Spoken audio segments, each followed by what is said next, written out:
ప్రభు యొక్క నామానికి మీకు అందరికీ కూడా ఈ యొక్క ఉపవాస కూడికలో పాలు పొందుతాను. మీకు అందరికీ ప్రభు నామం మరొకసారి వందనాలు తెలియజేస్తున్నా.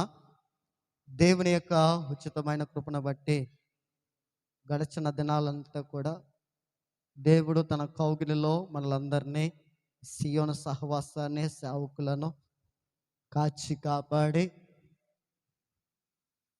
ఈ మధ్యాహ్న కాల సమయంలో ఇటు రీతిగా ప్రభు పాదాల చెంత ఉండే అద్భుతమైన సమయాన్ని దేవుడు మనకందరికి అనుగ్రహించినందుకు మరొకసారి రెండు చేతులెత్తి దేవునికి స్తోత్రం చెల్లిందాం. హల్లెలూయా, హల్లెలూయా. దేవుని యొక్క సన్నిధిలో కొన్ని నిమిషాలు దేవుని వాక్యాన్ని మనము ధ్యానించడానికి సిద్ధపడదాం. ప్రకటన గ్రంథము రెవల్యూషన్, ప్రకటన గ్రంథం 12వ అధ్యాయం 12వ వచనం. Revelation chapter 12 version 12. ఇక్కడ మనం అందరం కూడా ఆలోచన చేయాలి. చదువున్న వారందరూ కూడా ఈ మాటలు చదువుదామా? 1 2 3 స్టార్ట్. అందుచేత పరలోకమా, పరలోక నివాసులారా ఉత్సహించుడి. భూమి సముద్రమా మీకు శ్రమ. అపవాది తనకు సమయము కొంచెమే అని తెలుసుకుని బహుక్రోధము గలవాడే మీ యొద్దకు దిగి వచ్చి ఉన్నాడని చెప్పాను. దేవుడి వాక్య భాగాన్ని దీవించును గాక.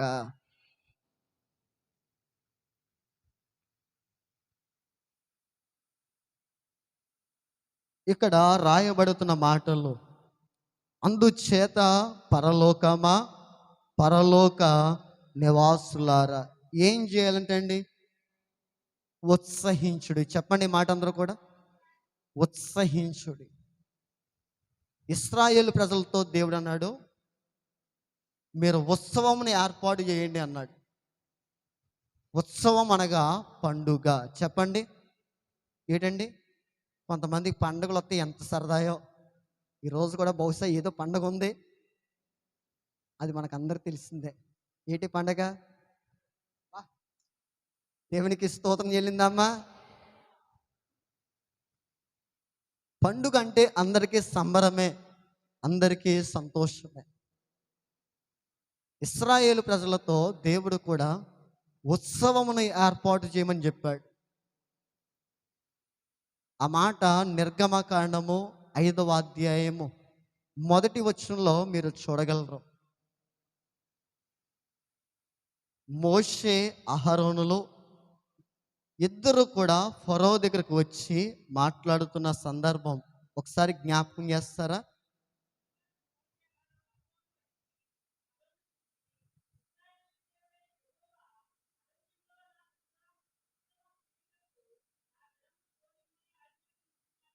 దేవునికి స్తోత్రం. మోషే అహరోనులు ఎవరి దగ్గరికి వచ్చారంటే ఫరో దగ్గరికి వచ్చారు. ఎవరి దగ్గరికి వచ్చారమ్మా? ఫరో దగ్గరికి వచ్చారు. ఉత్సవమును చేయడానికి దేవుడు ఒక ఆజ్ఞగా మోషే అహరోనులకు చెప్పగా, ఇశ్రాయేలు ప్రజలు ఉత్సవం చేయడానికి రాజు యొక్క సలహా లేకపోతే రాజు యొక్క మాటను తీసుకుని, ఎందుకంటే అప్పటి వరకు కూడా ఇశ్రాయేలు ప్రజలు బానిసలుగా ఉన్నారు. ఎవరి చేతిలో ఉన్నారంటే ఫరో చేతిలో ఉన్నారు. ఉత్సవమును చేయడానికి ఫరో దగ్గరికి వెళ్ళి అనుమతి కోరుతున్నప్పుడు ఫరో చక్రవర్తి ఏమంటున్నాడంటే, వీరిని నేను వెళ్ళనివ్వను అంటున్నాడు మాట. వీరిని నేను వెళ్ళనివ్వను. ఏం చేసుకోవడానికి వెళ్ళనివ్వను అంటున్నాడు? ఉత్సవం చేసుకోవడానికి వీరిని నేను ఏం చేయను? వెళ్ళనివ్వను. వెళ్ళనివ్వనప్పుడు మరలా దేవుని దగ్గరికి వచ్చి మోషే అడుగుతున్నాడు. అడుగుతూ ఉన్న సమయాల్లో కొన్ని రకములైన తెగుళ్ళు వారి మీదకి వచ్చాయి. దాదాపు 10 రకాలైన తెగుళ్ళు. ఆ 10 రకాలైన తెగుల్లో ఫరో యొక్క హృదయం కొన్నిసార్లు మనస్సు మారుతూ ఉండేది మాట. ఎలా మారితే ఉండేదంటే, పురుషులు మాత్రమే వెళ్ళండి. ఎవరు వెళ్ళండి? పురుషులు మాత్రమే వెళ్ళండి, స్త్రీలు వద్దు, ఇంకెవరు వద్దు, పురుషులు మాత్రమే ఆ, వెళ్ళి ఉత్సవం చేసుకుని వచ్చేయండి. రెండోసారి అన్నాడు, పురుషులు వెళ్ళండి, స్త్రీలు వెళ్ళండి, మీ పిల్లలు ఎవరు కూడా వెళ్ళొద్దు అన్నాడు. మరొకసారి ఏమన్నాడంటే, మీరు అంత కుటుంబాలకు వెళ్ళండి, కానీ మీ పశువులు కానీ మీకున్న ఆస్తిని కానీ ఏమాత్రం కూడా మీరు తీసుకువెళ్ళొద్దు అనే విషయాలు మీరు జ్ఞాపకం చేసుకోండి. ఈ విషయాలన్నీ కూడా నిర్గమకాండం 8వ అధ్యాయము, రెండవది 10వ అధ్యాయంలో ఈ విషయాలన్నీ మీరు జ్ఞాపకంగా ఉంటూ ఉంటాయి. ఇంటికి వెళ్ళిన తర్వాత చదవండి. మొట్టమొదటి ఎవరిని వెళ్ళమన్నాడు? పురుషులు మాత్రమే వెళ్ళమన్నాడు. రెండవది స్త్రీలు, తర్వాత పిల్లలు వద్దన్నాడు. తర్వాత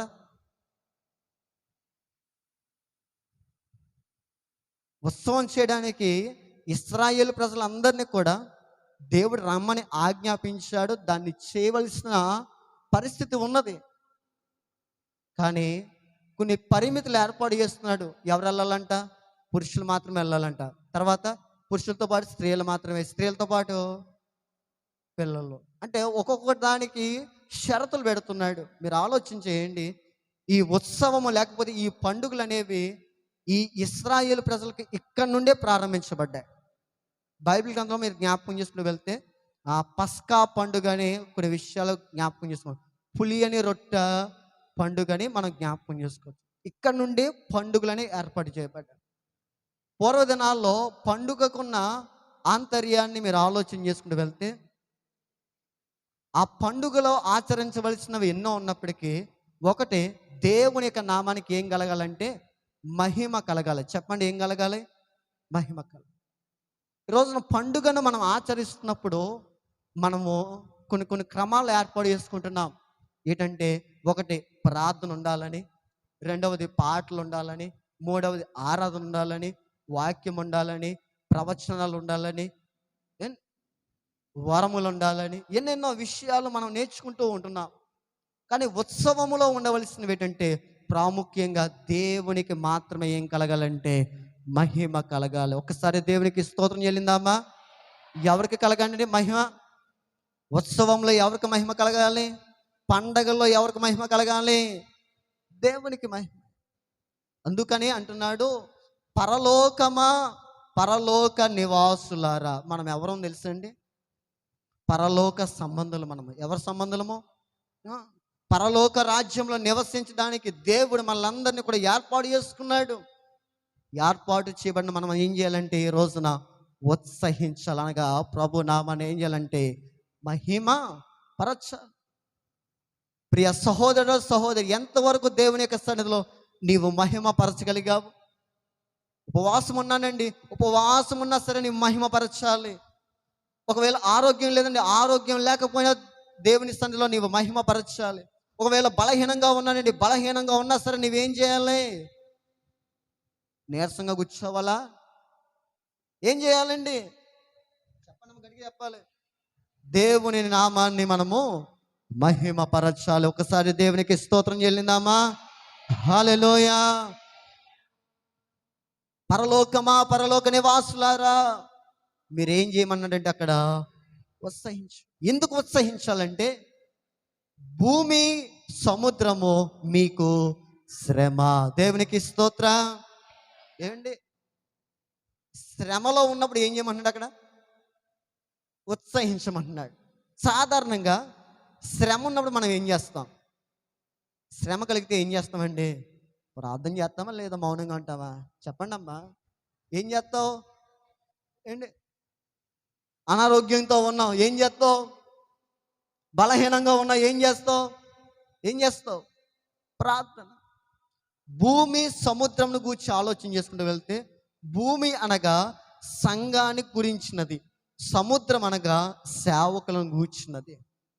ఈ రోజున సంఘమునకును రెండవది సేవకులకు ఏం కలుగుతుందంటే శ్రమ. చెప్పండి, ఈ మాట అందరూ కూడా ఏం కలుగుతుందమ్మా? శ్రమ. ఈ శ్రమ 96వ కీర్తనలో రాయబడుతుంది. దావీదు మహారాజు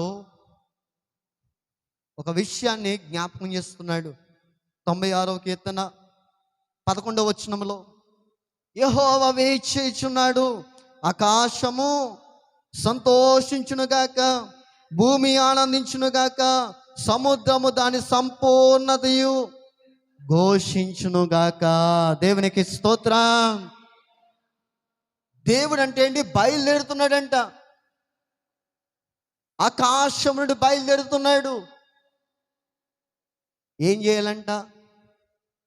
ఏం చేయాలంటే ఆకాశం ఏం చేయాలంటే అక్కడ ఏం చేయాలంటే అక్కడ రాయబడుతుంది, సంతోషించాలి. భూమి ఏం చేయబడాలంటే ఆనందించాలి. మూడవ సముద్రం ఏం చేయబడాలంటే దేవుని యొక్క సంపూర్ణతను బట్టి ఘోషించనగా ప్రవచన మాటలతో నింపబడాలి. రోజున కొన్ని విషయాలు నేను మీకు జ్ఞాపకం చేస్తాను. శ్రమతో ఉన్నప్పుడు మనం ఏం చేయాలంటే కంపల్సరీగా చేయవలసింది ఏంటంటే మన ముఖాలను విచారముతో ఉంచుకోకూడదు. ఎలా ఉంచుకోకూడదు? ఏంటి శ్రమలో ఉన్నప్పుడు సంతోషిస్తామా, లేకపోతే కుటుంబం అంతా కలిసి ఉన్నప్పుడు సంతోషిస్తామా? కుటుంబం కలిసి ఉన్నప్పుడే సంతోషిస్తాం. మరి శ్రమలో ఉన్నప్పుడు? అపోస్తలుడైన పౌలు గారు అంటారు, ఎల్లప్పుడూ ప్రభువునందు ఆనందించుడి. మరలా చెప్పుదును, ఆనందించాలి. ఈ రోజున శ్రమలో ఉన్నప్పటికీ కూడా సంఘం ఏం చేయబడాలంటే ఆనందించు వారిగా ఉందుముగాక. హల్లెలూయా. భూమి, రెండవది సముద్రమా మీకు శ్రమ. భూమి అనగా ఎవరిని జ్ఞాపకం చేసుకున్నాం? సంఘము. సముద్రం అనగా ఎవరిని జ్ఞాపకం చేసుకున్నాం? సేవకులు.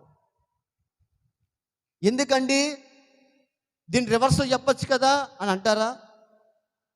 కొన్ని స్థలాల్లో దేవుడు అంటే మనల్ని అందరినీ కూడా స్థిరపరుస్తూ ఉంటాడు. ఇలా చూడాలి. టైం ఆల్రెడీ అయిపోయింది. దేవుని యొక్క సన్నిధిలో ఉన్న మనము ఈ భూమితో ఎందుకు పోల్చబడిందంటే, భూమి ఎలాంటిదంటే స్థిరమైనది. ఎలాంటిదండి? భూమిని ఎక్కడికన్నా పట్టుకెళ్ళగలమా? మట్టిని పట్టుకెళ్ళగలం, కానీ భూమి పట్టుకెళ్ళగలమా? పట్టుకెళ్ళలేం. సంఘములో నీవు నేను ఒక సభ్యుడిగా స్థిరపరచబడాలి. భూమి వలె సముద్రముతో దేవుని సేవకులు ఎందుకు పోల్చామంటే, సంఘములోనికి వరద వలె, ప్రవాహం వలె అనేకులు ఏం చేయబడతారంటే నడిపించబడినప్పుడు ఈ సేవకుడు ఏం చేయబడాలి తెలుసా? ఆత్మతో నింపబడి ఒక్కొక్కరిని ఏం చేయబడాలంటే స్థిరపరచబడాలి. దేవునికి స్తోత్రం.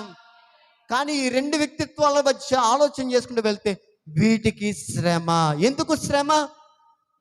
ఎందుకంటే అపవాది అంటే సమయం అంట కొద్దిగా ఉండడం వల్ల, సమయం అంటే ఎలా ఉందంట? కొద్దిగా ఉండడం వల్ల అతడు సాతాను ఎలా ఉన్నాడో తెలుసా? బహు కోపముతో మన దగ్గరికి ఏం చేస్తాడో తెలుసా? దిగి వస్తున్నాడంటే అండి. ఎవరి దగ్గరికమ్మా? ఎలా వస్తున్నాడు అతడు? బహు కోపముతో. రాయబడి ఉన్నది అక్కడ చూడండి మీరు. బహు క్రోధముతో మన దగ్గరికి ఏం చేస్తున్నాడంటే అతడు దిగి వస్తున్నాడు. ఎందుకు? శ్రమ పెట్టడానికి, శ్రమ పాలు చేయడానికి, సంఘమును సేవకులను శ్రమ పెట్టడానికి అపవాది తన తంత్రములను విసురుతూ ఉన్నాడు. మొదటి పేతురు రాసిన పత్రికలో అంటాడు, అపవాది గర్జించు సింహము వలె ఎవరిని మృంగుదునని. ఎవరిని మృంగుతాడని? మృంగుతాడని తప్పకుండా మృంగుతాడు. తప్పకుండా వల విసురుతాడు. వలలో మనం అందరం కూడా ఏం చేయబడతామంటే నేటి దినాల్లో చిక్కబడిపోతూ ఉంటాం. నేటి దినాల్లో దేవుడు నాకు ఇచ్చిన ప్రేరేపణ బట్టి ఒక సంఘానికి ఒక మాట నేను జ్ఞాపకం చేయాలని ఇష్టపడుతూ ఉన్నాను. ఈరోజు నా శ్రమల పాలైపోతూ ఉన్నాము, నిందల పాలైపోతున్నప్పుడు పరిస్థితులలో ఇలాంటి జీవిత క్రమాల్లో మనము ఉత్సహించగలిగిన వారి యొక్క స్థితిలో ఉండగలుగుతున్నామా? ఒకసారి ఆలోచించే. అక్కడ కూర్చోవాలి. మీరు బయటికి వెళ్ళిన తర్వాత ఎవరన్నా సరే డిస్టర్బెన్స్ అయింది అనుకోండి, మళ్ళీ అక్కడికి వచ్చి కూర్చోకూడదు. ఎలా కూర్చోవాలి? ఎందుకంటే ఇప్పుడు నేను కదా మాట్లాడేది. నేను మాట్లాడితే అక్కడ కూర్చోమంటాను, నా పక్కన కూర్చోమంటాను. ఎవరు మాటలు? ఎందుకంటే దేవుని యొక్క అగ్ని చేత రగిలించబడుతుండగా కొన్ని ఆటంకపరిచే శక్తులు ఉంటాయి. ఇప్పుడే వస్తారు, ఇప్పుడే మనల్ని ఆటంకపరుస్తూ ఉంటారు. ఎందుకో మిమ్మల్ని చూడలేకపోతున్నాను నేను. దేవునికి స్తోత్రం చెల్లిందామా? హల్లెలూయా, హల్లెలూయా.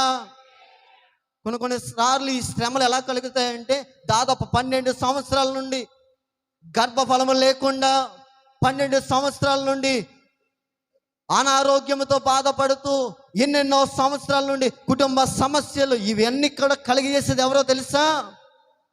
వాడే. వాడే. ఎందుకంటే మనకు తెలుసు, దేవుడు కార్యం చేస్తే ఎవరు మహిమపరుస్తాం? దేవుని మహిమపరుస్తాం. సాతాను ముందుకే తెలిసి ఏం చేస్తాడో తెలుసా? మన ముందుకు దగ్గరగా వచ్చేస్తున్నాడు. కొద్ది సమయం అయినప్పటికీ ఆ కొద్ది సమయంలోనే మనల్ని ఏం చేస్తుందో తెలుసా? గలిబిలి చేయడానికి సిద్ధపడుతూ ఉంటాడు. ఈరోజు గర్భఫలం మూయబడిందంటే దేవుడు బహుమానాలు ఇస్తున్నప్పటికీ కూడా సాతాను ఏం చేస్తుందో తెలుసా? మనుషుణ్ణి శ్రమ పెడుతున్నాడండి.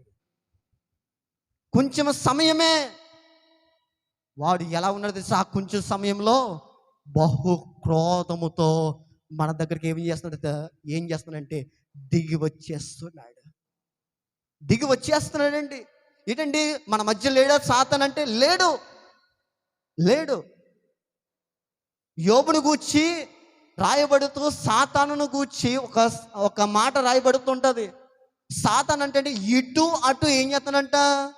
తిరుగులాడుచున్నాడు. ఇప్పుడు మన దగ్గర లేడు, కానీ ఇప్పుడు ఏం చేస్తాడో తెలుసా? మన దగ్గరికి ఏం చేస్తాడో తెలుసా? దిగి వచ్చేస్తాడు. ఎలా వస్తున్నాడో తెలుసా? నువ్వు బాగుండాలని రావడం లేదమ్మా, నువ్వు సంతోషంగా ఉండాలని రావడం లేదు, నువ్వు దుఃఖముతో ఉండాలని వస్తున్నాడు. నువ్వింకా శ్రమ చేత బాధపడాలని వస్తున్నాడు. కొన్నిసార్లు ఒకే అవస్థత కొరకు ఎన్నెన్నో ప్రార్థన చేస్తూ ఉంటాం. ఒకే సమస్య గురించి ఎన్నెన్నో రాత్రులు పగళ్ళు అని తేడా లేకుండా ఎన్నోసార్లు కనిపెడుతూ ఉంటాం. అయినను సరే ఎందుకో సాతాను యొక్క గలిబిలి మనతో ఏం చేయబడుతుందంటే వాదానికి దిగుతూ ఉన్నది. ఒకసారి నిద్రపోయే వారందరూ కూడా దేవుని స్తోత్రం చెల్లిందామా?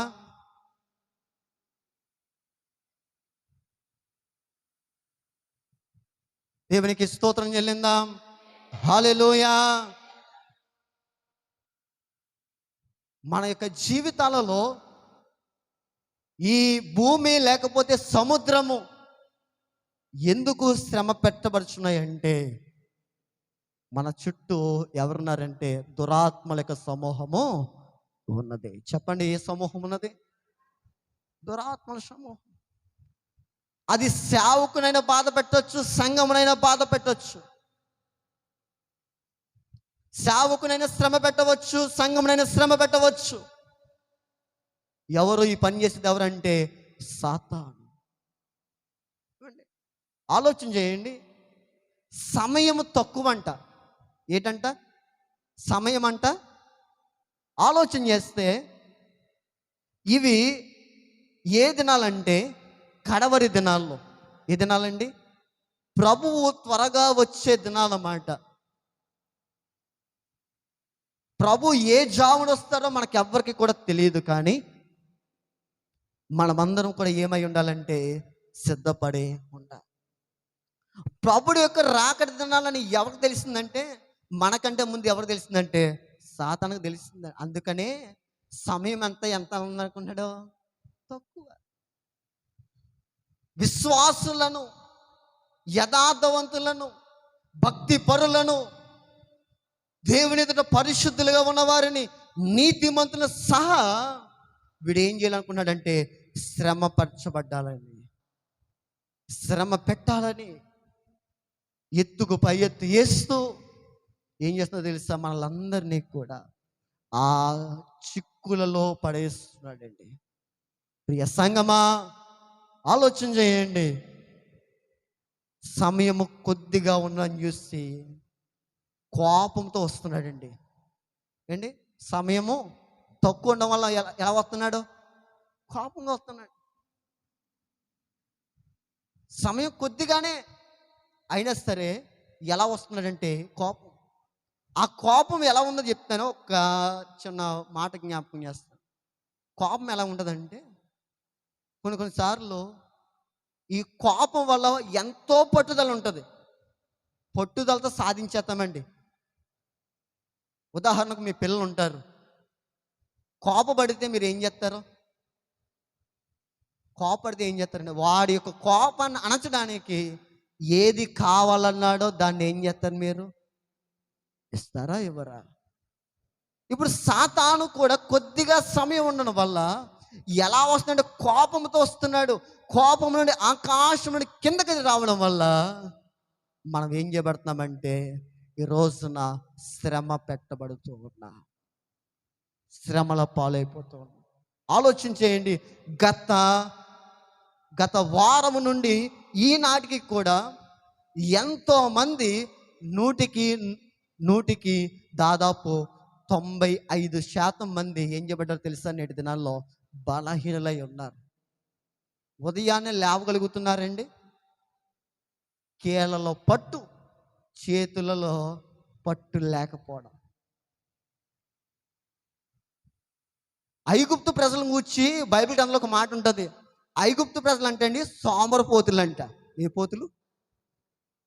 ఈరోజు మనం అలాగే అయిపోతున్నాం మాట. శ్రమలలో కూడా మనం ఏం చేయబడాలంటే సంతోషంగా ఉండాలి. దేవునికి స్తోత్రం. ఈ రోజున శ్రమలలో ఎక్కువగా దేవుని మహిమపరచండి. దావీదు ఏం చేస్తాడంటే ఒక ఇంట్లో భోజనం చేస్తూ ఉంటే తన మామే ఏం చేస్తాడో తెలుసా? ఒక ఈటిని తీసుకొచ్చి గీడితో ఏం చేస్తాడంటే అక్కడ గిరగేస్తాడు. దావీదు మీద గిరగేస్తున్నప్పుడు దావీదుకి దేవుడు తోడైన వల్ల ఆ ఈటి నుండి ఏం చేయబడ్డాడంటే తప్పించుకున్నాడు. ఒక రోజున అదే సౌలుకి దురాత్మ ఒకటి పట్టిందంటండి. ఏ ఆత్మ?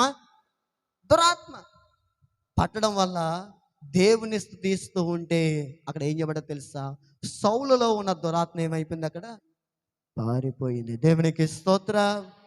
నేను మీకు జ్ఞాపకం చేస్తున్న మాట ఏంటంటే దేవుణ్ణి ఆరాధించడం వల్ల, సంతోషంగా ఉండడం వల్ల సాతాను మన దగ్గర నుండి ఏమైపోతాడో తెలుసా? పాటలు పాడుతూ ఉండాలి. సమస్య వచ్చిందా ప్రభుని స్తుతించండి, ప్రభు నామాన్ని గణపరచండి, ప్రభుకి ఉత్సాహం చేయండి. అలా చేసినాడే నా అంధకార క్రియలన్నీ కూడా ఏం చేయబడతాయంటే లయపరచబడతాయి. నా జీవితంలో కలిగి ఉన్న పరిస్థితులను బట్టి ఒక్కసారి మనం ఆలోచించేద్దాం. చివరి మాటగా నేను మీకు జ్ఞాపకం చేస్తాను.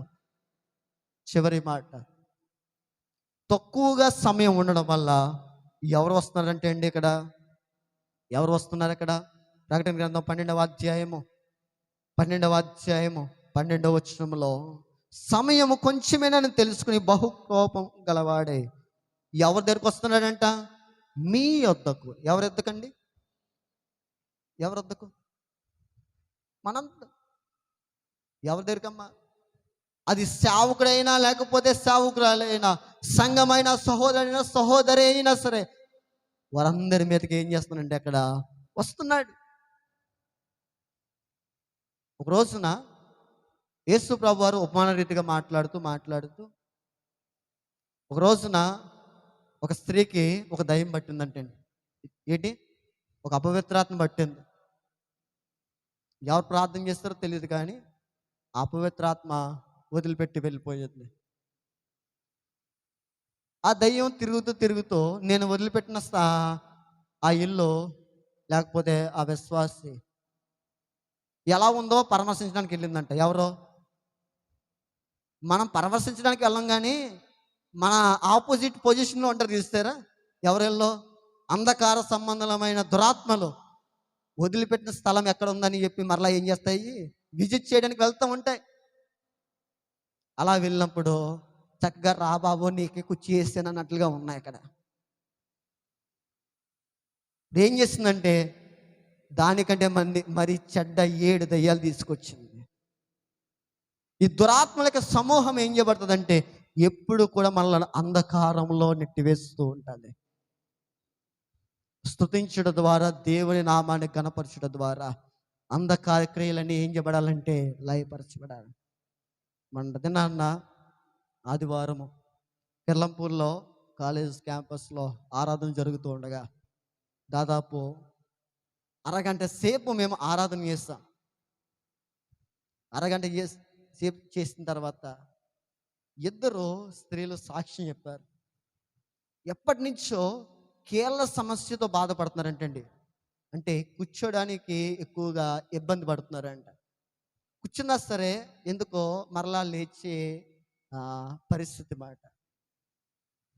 దేవుడు ఆరాధన చేస్తుండగా ఇద్దరిని స్వస్థపరిచినట్లుగా సాక్ష్యం చెప్పాడు. నేటి దినాల్లో మనం జ్ఞాపకం చేసుకోవాల్సిన విషయం ఏంటంటే, ఒక శ్రమ, ఒక ఇబ్బంది మనం కలిగినా సరే మనం ఏం చేయాలంటే ఎలా ఉండాలి? అక్కడ దుఃఖంతో ఉండవలసిన పని లేదు. అక్కడ ఏం చేయాలంటే ఉత్సహించు వారిగా ఉండాలి. ఈ ప్రకటన గ్రంథకర్త అంటాడు యోహాను గారు, పద్మాసు దీపములో ఉన్నప్పటికీ, మరుగుచున్న నూనెలో వేయబడినప్పటికీ కూడా దేవుడు అతనికి దర్శనమై మాట్లాడుతున్నాడు. ఉదాహరణకు దేవుడు అతనికి దర్శనమై మాట్లాడే సమయము అతని సంవత్సరాలు మనం జ్ఞాపకం చేసుకుంటే 94 సంవత్సరాలు అండి. ఎన్ని సంవత్సరాలు చెప్పాలి అందరూ కూడా? ఎన్ని సంవత్సరాలు? అన్ని సంవత్సరాలు మనం బతుకుంటామా? ఇప్పటికే కాలు బాధ అంటాం, ఇప్పటికే చేతులు బాధ అంటాం, ఇప్పటికే నడుము బాధ అంటాం. తిన్నా సరే ఏమో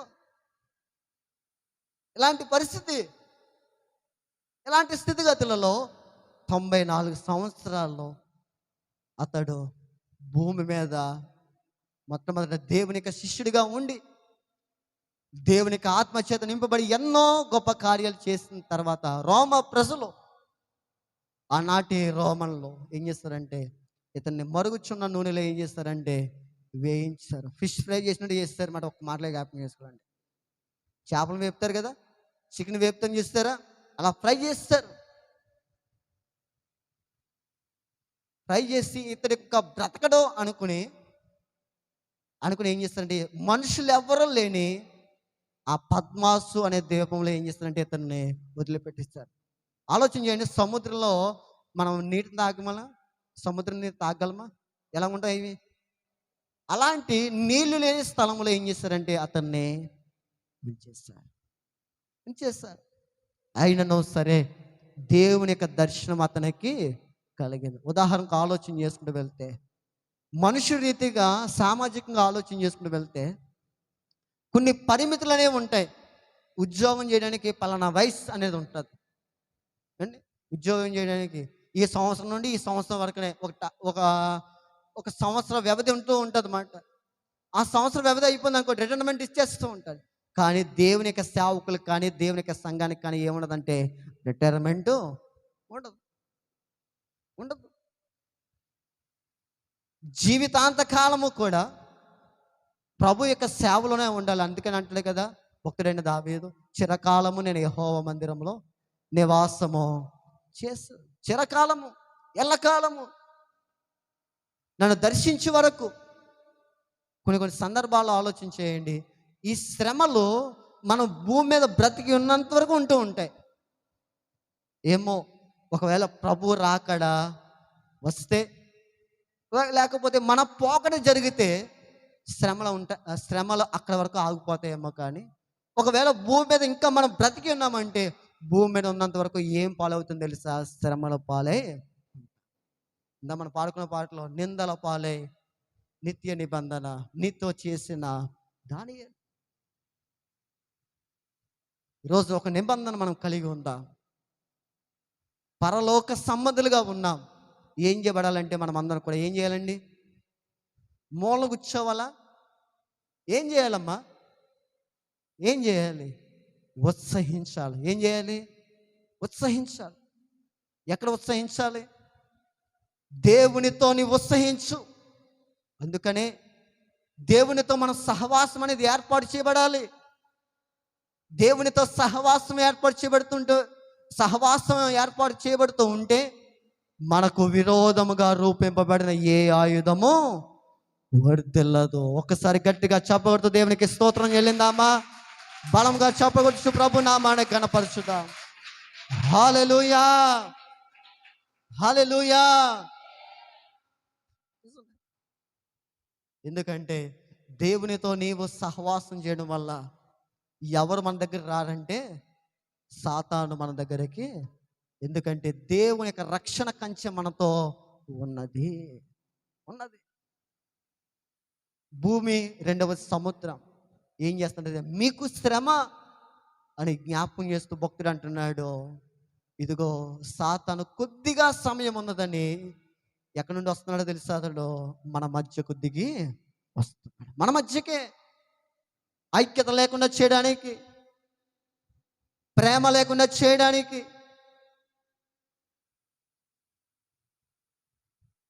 ఇంకా మనం జ్ఞాపకం చేసుకుంటూ వెళ్తే మన వ్యక్తిగత జీవితాలలో దేవునిని, నామాన్ని ఆరాధన చేయకుండా ఉంచడానికి. చివరిగా ఈ మాట నేను జ్ఞాపకం చేస్తాను. కొన్నిసార్లు ఎందుకో మన బలహీనతలో అలా తరతరాలు ఉండిపోతాయండి. అలా తరతరాల్లో ఉండిపోతాయి. మనకు వచ్చిన బలహీనతే మన పిల్లలకు వస్తుంది, మన పిల్లలకు వచ్చిన బలహీనతే కొన్ని తరాల్లో ఆలోచన చేసుకుని వెళ్తే ఈ బలహీనతలో ఉంటూ ఉన్న పరిస్థితులలో మనం ఏం చేయబడాలంటే సంతోషించే వారిగా ఉండాలి. ఎంత సంతోషిస్తే, ఎంతగా దేవుని మహిమపరుస్తూ ఉంటే అంత అద్భుతమైన కంచె నీ చుట్టూ వేయబడుతుంది. అలాంటి కంచె రోజున అపవాది చెరలో మనం చిక్కబడి ఉన్నామేమో. రోజున సేవకులు కానీ, సంఘము కానీ ఈ చిక్కులో పడిపోతున్నారు. ఈ చిక్కులో పడిపోతున్నాడు. వెళితే నన్ను ప్రార్థన చేస్తున్నప్పుడు దేవుడు నాతో నా నోట ఉంచిన మాటలు ఇవి. కొంచెమే సమయం ఉందని, చూడండి, కొద్దిగా సమయం ఉన్నదని వచ్చేస్తున్నాడు అపవాది. మరి అపవాదిని ఎదిరించాలంటే గనక ఆ విషయం నేను జ్ఞాపకం చేస్తాను. పెంతుకొస్తే దినమందు మేడగదిలో 120 మంది ఉన్నారు. ఎంతమంది ఉన్నారు చెప్పాలి అందరూ కూడా? ఎంతమంది?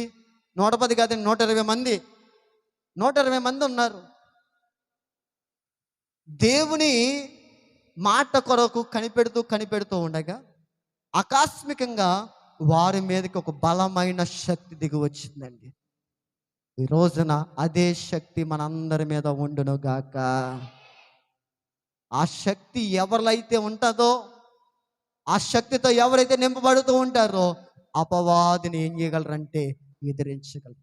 ఆ 120 మంది కాస్త 3000 మంది అయ్యారు.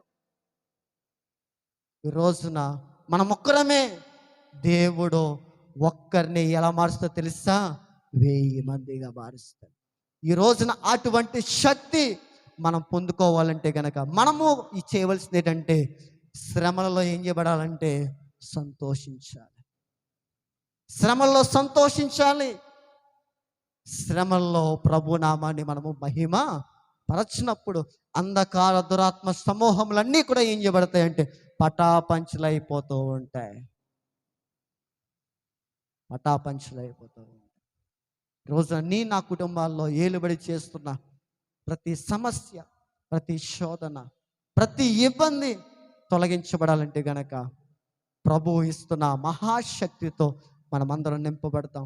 ఆ పరిశుద్ధాత్మ దేవుడి శక్తితో, బలముతో మనలందరినీ నింపును గాక. దేవుడి మాటలు మన కొరకు దీవించును గాక.